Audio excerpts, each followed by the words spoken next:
नमस्कार, आप देख रहे हैं खबर उत्तराखंड। मैं हूं आपके साथ तन्वी। रुक करते हैं खबरों का, लेकिन उससे पहले एक नजर डालते हैं इस वक्त की हेडलाइंस पर।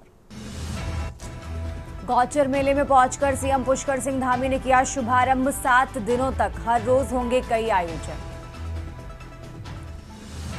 उत्तराखंड में भूकंप से बचाव के लिए आज होगी प्रदेश भर में मॉक ड्रिल। आधुनिक तकनीक का प्रयोग करने के निर्देश। देहरादून में वकीलों ने किया चक्का जाम। सिविल कैंपस में रैन बसेरा बनाए जाने का विरोध। चैंबर की मांग पर अड़े। उत्तराखंड में डॉक्टरों की कमी होगी दूर। मिलेंगे 287 डॉक्टर। 20 नवंबर से शुरू होगी आवेदन प्रक्रिया।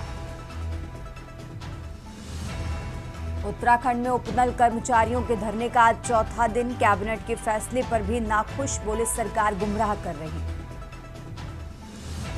एमडीडीए ने देहरादून में कई भवनों को किया सील। सचिव बोले अवैध निर्माण बर्दाश्त नहीं। आप देख रहे हैं के न्यूज, खबरों का सारथी। और चलिए अब रुक करते हैं खबरों का। खबर लक्सर से है, जहां प्रदेश भर में आयोजित होने वाली मॉक ड्रिल को लेकर एसडीएम सौरभ ने तहसील मुख्यालय पर राजस्व विकास विभाग, फायर, पुलिस, स्वास्थ्य, पशुपालन, पीडब्ल्यूडी व सिंचाई विभाग सहित दर्जन भर विभागों, अधिकारियों और कर्मचारियों की विशेष बैठक आयोजित की। इस बैठक में प्रदेश में आने वाली आपदाओं, खासतौर पर भूकंप या बाढ़ जैसी आपदाओं से निपटने के लिए सभी विभागों को तैयार रहने और तमाम संसाधनों को दुरुस्त रखने के निर्देश दिए गए। एसडीएम ने बताया कि खानपुर ब्लॉक मुख्यालय पर स्थित राजेश पायलट स्टेडियम व शेरपुर बेलागंगा खादर में विशेष मॉक ड्रिल कार्यक्रम आयोजित किए जाएंगे। इन कार्यक्रमों से संबंधित तमाम तैयारियां पूरी कर ली गई हैं और सभी विभागों के अधिकारी कर्मचारियों को हर वक्त सतर्क रहने और अपने संसाधनों को पूरी तरह दुरुस्त रखने के दिशा निर्देश भी जारी किए गए हैं।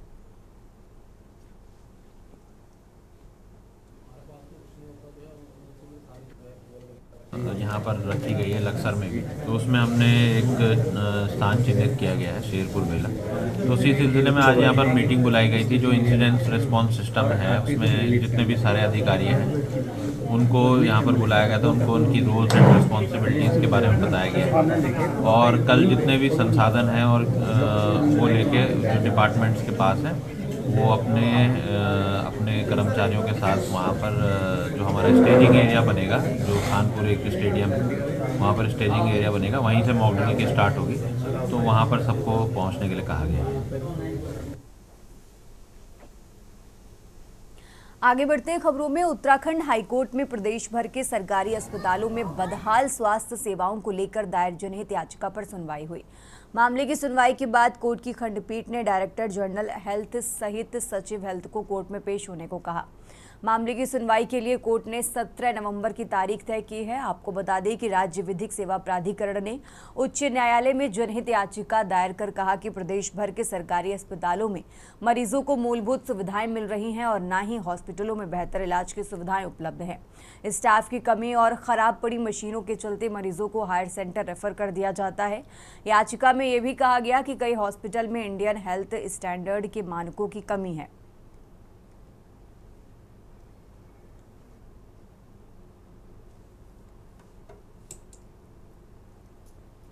प्राधिकरण में याचिका दायर की थी और उसमें ये कहा गया था कि उत्तराखंड राज्य में जो पब्लिक हेल्थ केयर सेक्टर है, यानी कि गवर्नमेंट की जितनी भी संस्थाएं हैं, अस्पताल हैं, उनमें एडिक्वेट फैसिलिटीज़ नहीं है, इंफ्रास्ट्रक्चर नहीं है और जो इंडियन पब्लिक हेल्थ स्टैंडर्ड के मानक हैं वो पूरे नहीं हैं। तो जिस कारण अधिकांश अस्पताल, खासकर पर्वतीय स्थानों के और जिला अस्पताल सिर्फ रेफरल केंद्र बने हुए हैं। तो जिसकी वजह से राज्य सरकार का जो संवैधानिक दायित्व है, कॉन्स्टिट्यूशनल ऑब्लिगेशन है, वो फुलफिल नहीं हो रहा है। और साथ ही नागरिकों का, खासकर उन स्थानों का जहाँ से ट्रैवलिंग बहुत आसान नहीं है प्राइवेट अस्पतालों की तरह, तो उन जगहों पर लोगों के मौलिक अधिकारों का उल्लंघन हो रहा है, क्योंकि राइट टू हेल्थ जो नॉन निगोशिएबल कंपोनेंट है फंडामेंटल राइट आर्टिकल 21 के तहत। रुक करते हैं अगली खबर का। रुड़की की नगर पंचायत पिरान कलियर के लिए ऐतिहासिक दिन शुक्रवार का रहा। चौकी आधारित व्यवस्था में चल रहा पिरान कलियर थाना अब अपना स्थायी और आधुनिक भवन पाने जा रहा है। मुख्य चौक स्थित भूमि पर विधिवत पूजन के बाद एसएसपी प्रेमेंद्र सिंह ठोबाल और जिलाधिकारी मयूर दीक्षित ने संयुक्त रूप से शिलान्यास किया और कार्यक्रम में एसपी देहात Shekhar Suyal, SP traffic Jitendra Mehra, CEO Roorkee समेत तमाम प्रशासनिक अधिकारी मौजूद रहे।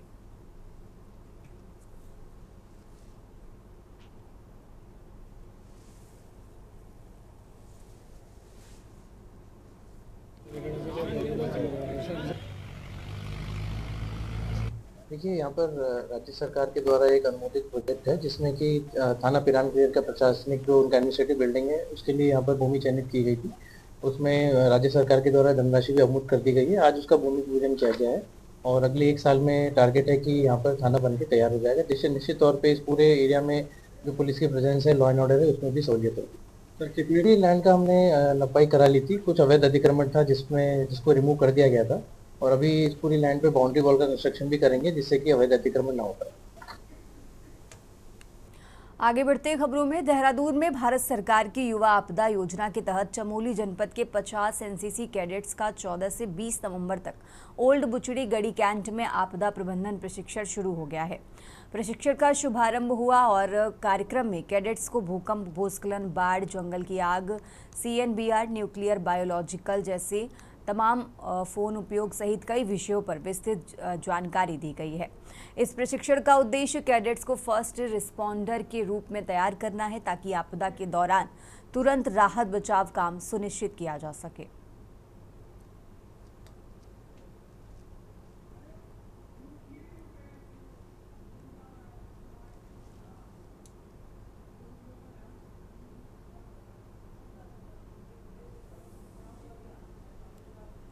आगे बढ़ते खबरों में, देहरादून में देश के प्रथम प्रधानमंत्री पंडित जवाहरलाल नेहरू की 136वीं जयंती बड़ी ही श्रद्धा और गरिमा के साथ मनाई गई, जिसमें कांग्रेस के प्रदेश पद अधिकारी मौजूद रहे। पंडित जवाहरलाल नेहरू के चित्र पर पुष्प अर्पित किए गए और उन्हें नमन किया गया, साथ ही उनके जीवन व योगदान को याद किया गया। इस दौरान कांग्रेस नेताओं ने कहा कि पंडित नेहरू बच्चों से अपार प्रेम रखते थे, सरल स्वभाव के धनी थे और इसी अपनत्व के चलते बच्चे उन्हें प्यार से चाचा नेहरू कहकर बुलाते थे।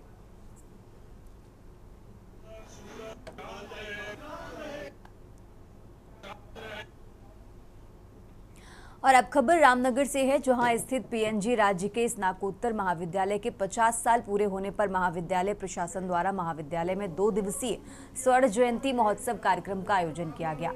कार्यक्रम के दूसरे दिवस रामनगर विधायक दीवान सिंह बिष्ट ने कार्यक्रम का दीप प्रज्वलित करते हुए शुभारंभ किया।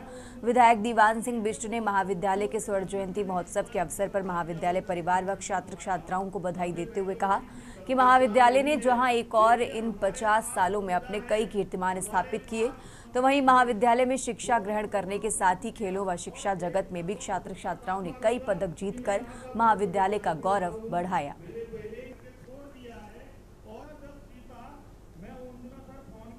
1975 में एक महाविद्यालय की कल्पना की गई रामनगर में और यहाँ के समाजसेवियों ने, यहाँ के धनाढ्य लोगों ने, यहाँ के बुद्धिजीवी वर्ग ने एक प्राइवेट कॉलेज खोला था और इसको इतना स्नेह मिला जनता से भी, सरकार से भी, कि अगले ही वर्ष इसका राजकीयकरण हो गया और ये राजकीय महाविद्यालय बना। आगे बढ़ते खबरों में, बिहार चुनाव में भाजपा की शानदार जीत के बाद देहरादून में भी पार्टी कार्यकर्ता जश्न में डूबे हुए। इसी बीच उत्तराखंड भाजपा के प्रदेश मंत्री गौरव पांडे ने कहा कि बिहार की ये जीत जनता का आशीर्वाद है।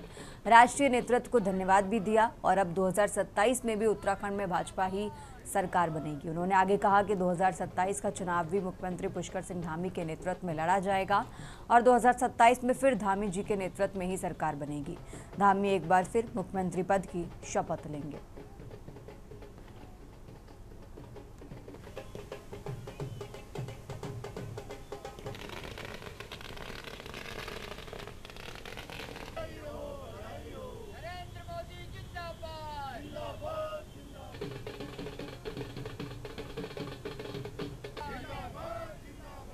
सभी बिहार के मतदाताओं को हमारे शीर्ष नेतृत्व, विश्व के सबसे प्रभावशाली नेता आदरणीय नरेंद्र मोदी जी को, जिनके नेतृत्व में बिहार ने आज एक नई छलांग मारी है, और हमने अपने गठबंधन धर्म निभाते हुए, जहां हमने 101 सीट में हम लड़े, 101 सीट में जेडीयू लड़ी, और हमने अपने और गठबंधन साथियों को भी, चाहे वो चिराग पासवान जी हो, चाहे वो जीतन राम मांझी जी हो, सबको सम्मान सीटें देते हुए और हमने इतनी बड़ी जीत तय की। आगे बढ़ते खबरों में, जहां एनडीए गठबंधन ने बिहार विधानसभा चुनाव में प्रचंड बहुमत हासिल किया है। एनडीए की इस जीत के बाद पूरे देश में जश्न का माहौल है। इसी कड़ी में उत्तराखंड के लालकुआं विधानसभा से विधायक डॉक्टर मोहन सिंह बिष्ट ने भी इस ऐतिहासिक जीत पर खुशी जताते हुए पीएम मोदी, मुख्यमंत्री नीतीश कुमार और बिहार के सभी कार्यकर्ताओं को बधाई दी।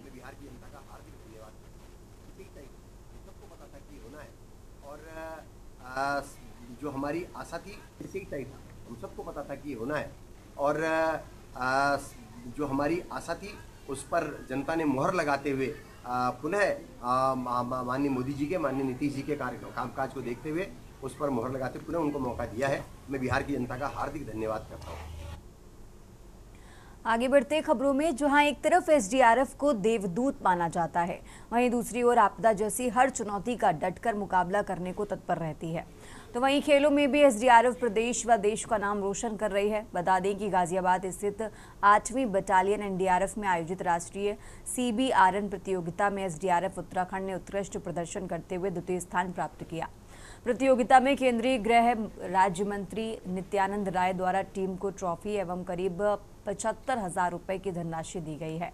इससे पहले पंजाब के लुधियाना में आयोजित क्षेत्रीय प्रतियोगिता में प्रथम स्थान प्राप्त कर राष्ट्रीय स्तर के लिए चयनित हुई एसडीआरएफ टीम ने एक बार फिर अपने अनुशासन, दक्षता एवं समर्पण से उत्तराखंड का गौरव बढ़ाया है।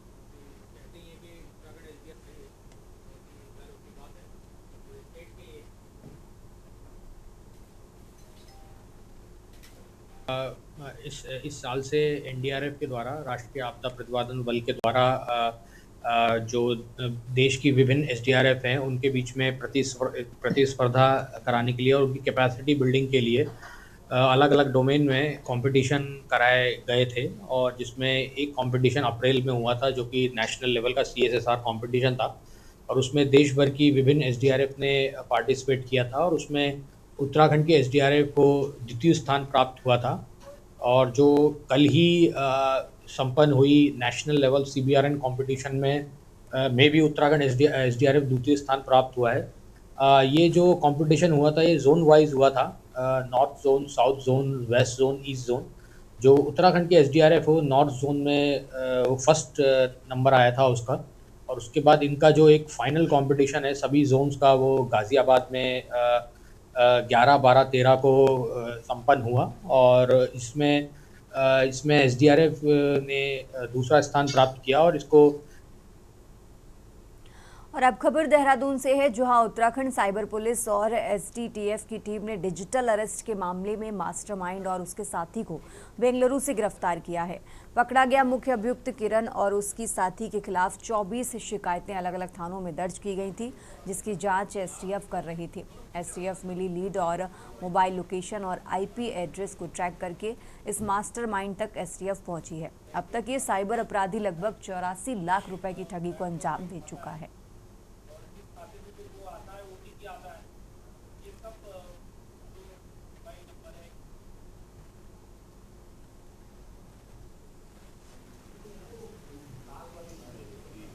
आप लोग जानते हैं कि डिजिटल अरेस्ट में मास्टरमाइंड को पकड़ पाना काफ़ी मुश्किल होता है, तो आईजी सर के निर्देशानुसार हमने नई स्ट्रैटेजी बनाई, कोर टीम्स का गठन किया।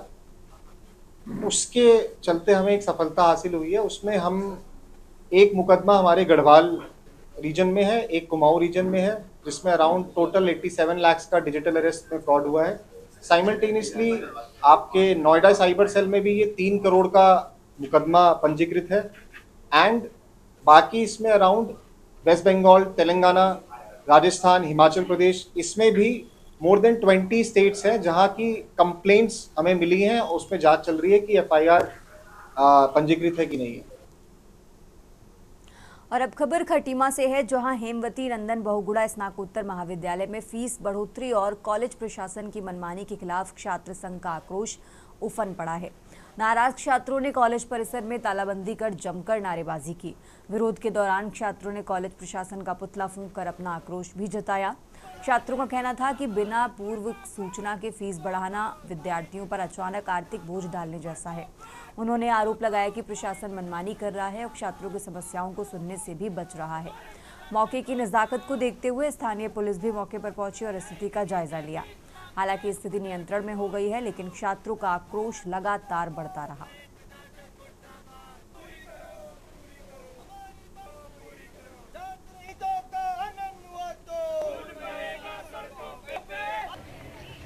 हम लोग करीबन हफ्ते 10 दिन से देख रहे थे, हमारे खटीमा महाविद्यालय में लगातार कार्यक्रम कराए जा रहे थे और जितने भी हमारे टीचर लोग थे वो लोग कॉलेज में कक्षाएं पढ़ाने की जगह, अपनी क्लास पढ़ाने की जगह, उनको उतना सब्जेक्ट पढ़ाने की जगह उन सबको वहाँ जबरदस्ती उठाए कार्यक्रमों में बैठा के उनका क्या कहते हैं समय बर्बाद करने का काम कर रहे थे। जिसके लिए हम लगातार प्रिंसिपल से बात कर रहे थे कि सारे जो टीचर हैं वो लोग अपना जो प्रॉपर कार्य करते हैं, उनका पढ़ाना वो चीज़ कर रहे हैं। और हमारे कॉलेज में हम लोग देखते हैं कि हमारा शौचालय की व्यवस्था ठीक नहीं है, पानी की पीने की व्यवस्था ठीक नहीं है। और अभी एक और विषय आया था कि हमारा परीक्षाएं होनी थी कुछ बच्चों की, जिसके लिए परीक्षाओं को आगे बढ़ाने के लिए हम लोगों ने ज्ञापन दिया। तो परीक्षाएं तो आगे बढ़ी, लेकिन उसके साथ साथ उन्होंने फीस भी बढ़ा दी। समर्थ पोर्टल में एग्जामिनेशन फॉर्म भरने के दौरान जो 50% का अतिरिक्त शुल्क लेट फीस जो विश्वविद्यालय के द्वारा छात्रों के ऊपर इम्पोज कर दी गई वो पूरी तरीके से गलत है। हम उसी के विरोध में आज यहाँ बैठे हैं। इसके साथ ही जो हमारे कई ऐसे भाई बहन जो निर्दोष थे, मतलब जिनको ना तो महाविद्यालय लेवल से उनके एग्जामिनेशन फॉर्म वेरीफाई करे गए थे और ना ही यूनिवर्सिटी के लेवल से वो फॉर्म वेरीफाई करे गए थे। अब ऐसे बच्चों को भी अगर लेट फीस जो कि 50% है, जो कि एक्चुअल फीस 570 रुपये है, जिसके अलावा अब उनको 855 रुपये जो फीस देनी पड़ रही है। और अब खबर रुड़की से है, जहां भगवानपुर थाना क्षेत्र के सिकरोड़ा गांव के पास एक बड़ा सड़क हादसा हो गया। तेज रफ्तार कार जीप अचानक अनियंत्रित होकर सड़क किनारे पलट गई। दुर्घटना इतनी भीषण थी कि वाहन कई फीट तक घिसटते हुए रुका और बुरी तरह क्षतिग्रस्त हो गया। हादसे की आवाज सुनकर आसपास के लोग तुरंत मौके पर पहुंचे और वाहन में फंसे लोगों की मदद की।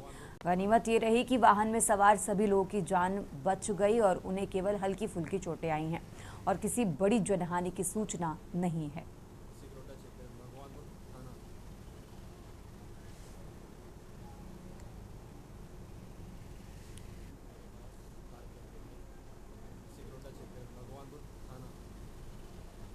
रुक करते हैं अगली खबर का। काशीपुर में नगर निगम ने सफाई कर्मचारियों के लिए वर्दी एवं स्वास्थ्य वितरण कार्यक्रम आयोजित किया, जहां भाजपा के मेयर दीपक बाली ने मुख्यमंत्री पुष्कर सिंह धामी के निर्देशों और विकास पुरुष की सोच को आगे बढ़ाते हुए सफाई व्यवस्था को मजबूत करने का एक बड़ा कदम उठाया है। कार्यक्रम में उन्होंने सफाई कर्मियों से कहा कि शहर तुम साफ कर दो, गुंडे हम साफ कर देंगे। इस दौरान करीब 352 सफाई कर्मचारियों, पर्यावरण पर्यवेक्षक और पर्यावरण मित्रों को मौसम के हिसाब से डिजाइन की गई नई यूनिफॉर्म भी दी गई, ताकि बरसात, धूप और सर्दी से बचते हुए वे सुरक्षित तरीके से शहर को स्वच्छ रख सकें और उनकी पहचान भी शहर में आसानी से हो सके।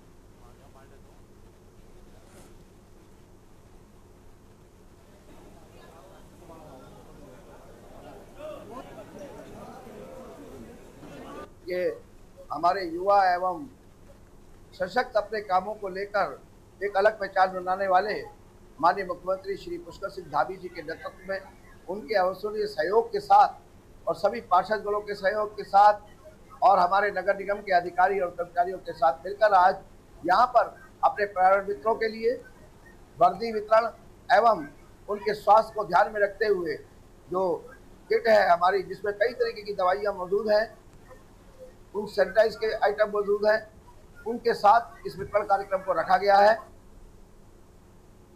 आगे बढ़ते हैं खबरों में। हल्द्वानी के बनभूलपुरा क्षेत्र में कुमाऊं आयुक्त एवं मुख्यमंत्री सचिव दीपक रावत ने एक अरायज नजीफ के सेंटर पर छापेमारी कर फर्जी प्रमाण पत्र बनाने के मामले का खुलासा किया है।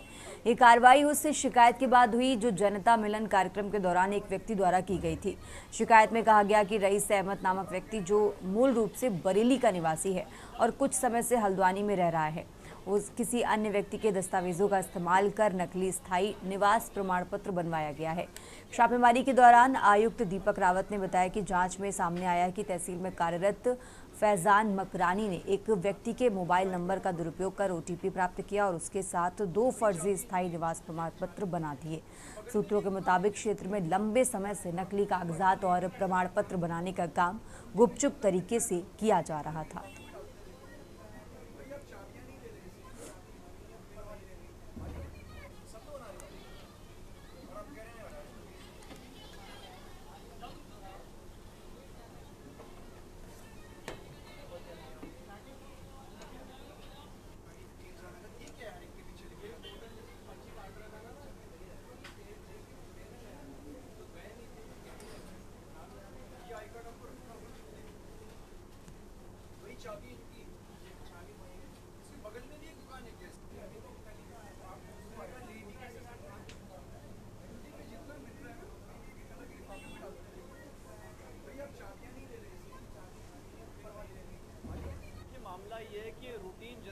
शिकायत आई थी कि रईस अहमद नाम का एक आदमी है जो कि मूलतः बरेली का है, कुछ समय से हल्द्वानी में रह रहा है। उसका एक स्थायी निवास बन गया है और वो स्थायी निवास जो बना है, एक दूसरा रईस अहमद हल्द्वानी में रहता है जिसके पास स्थायी निवास पहले से था। उस सब के नकली दस्तावेज, मतलब दस्तावेज तो दूसरे आदमी के हैं, इस आदमी ने इस्तेमाल कर लिए हैं। जब इसकी पड़ताल की गई तो पता चला कि तहसील में काम करने वाला एक अराज नवीश, जिनका नाम फैजान मिकरानी, ये अराज नवीश तहसील में काम करते हैं।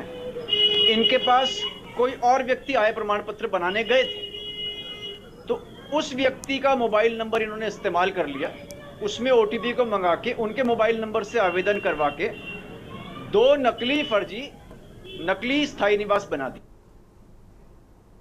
और इसी बीच एक बड़ी खबर आपको जम्मू कश्मीर से बता रहे हैं। जम्मू कश्मीर से अहम जानकारी, जहां जम्मू कश्मीर के नौगाम पुलिस स्टेशन में ब्लास्ट हुआ है। तो बड़ी खबर आपको जम्मू कश्मीर से बता रहे हैं, जहां इस ब्लास्ट में 7 लोगों की मौत हो गई है, तो वहीं करीब 29 लोग घायल बताए जा रहे हैं। घायलों में ज़्यादातर पुलिसकर्मी शामिल हैं। बड़ी खबर आपको जम्मू कश्मीर से बता रहे हैं, जहाँ जब्त विस्फोटक जाँच के दौरान फटा है और ये ब्लास्ट हुआ, जिसमें 29 लोग करीब घायल बताए जा रहे हैं। 7 लोगों की जान चली गई है। जम्मू कश्मीर से ये बड़ी खबर आपको बता रहे हैं, जहां ब्लास्ट में 7 लोगों की मौत हो गई है और घायलों में ज़्यादातर पुलिसकर्मी शामिल हैं। तो जब्त विस्फोटक जांच के दौरान फटा और ये हादसा हुआ है। जम्मू कश्मीर से बड़ी खबर आपको बता रहे हैं, जहां जम्मू कश्मीर के नौगाम पुलिस स्टेशन में ब्लास्ट हुआ है। नौगाम पुलिस स्टेशन में ब्लास्ट हुआ और ब्लास्ट में 7 लोगों की मौत हो गई है। 29 लोग घायल बताए जा रहे हैं और घायलों में ज़्यादातर पुलिसकर्मी शामिल हैं। तो जब्त विस्फोटक जांच के दौरान फटा और ये हादसा हुआ। जम्मू कश्मीर से ये बड़ी खबर आपको बता रहे हैं, जहां जम्मू कश्मीर के नौगाम पुलिस स्टेशन में ब्लास्ट हुआ है और इस ब्लास्ट में 7 लोगों की मौत हो गई है और करीब 29 लोग घायल हैं। तो घायलों में ज़्यादातर पुलिसकर्मी शामिल हैं।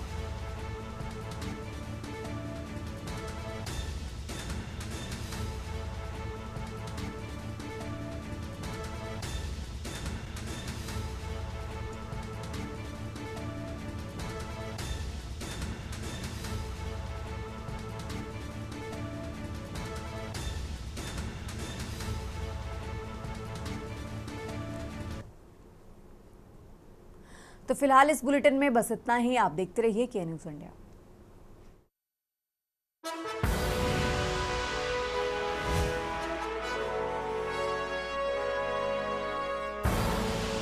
आप देख रहे हैं के न्यूज़, खबरों का सारथी।